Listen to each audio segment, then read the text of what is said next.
To what extent do we have a right to privacy in our financial lives? Should we be incentivized to be public? Does privacy perpetuate or enable injustice? That's a great question. Privacy is a human right.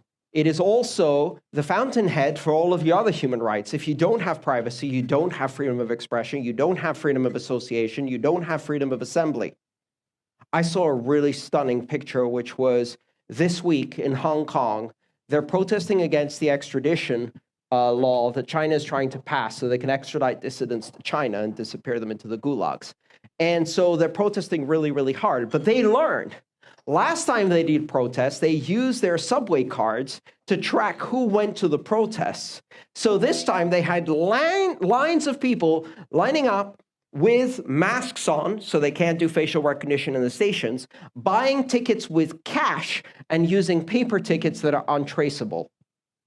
They learned an important lesson. Without financial privacy, you don't have political rights. And this happens all around the world. It can happen here just as easily. So it's a fundamental right.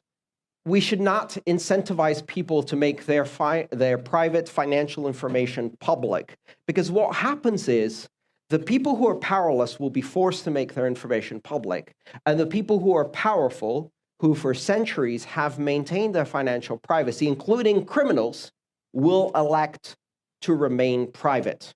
They will put their bank accounts in Switzerland. You can read their names. They're in the Panama Papers. You remember when the Panama Papers were released and we found out that the world's financial elite had been stashing trillions of dollars in foreign bank accounts, and then all of them got prosecuted and half of them went to jail?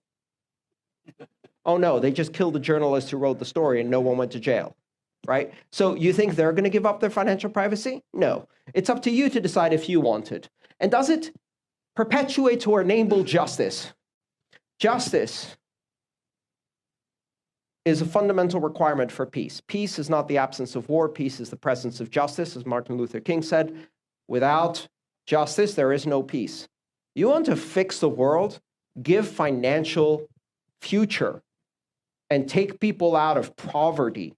If we continue to let fear dominate our political life, and we continue to separate people into those who have the privilege of a future for their children and those who don't will come and kill us.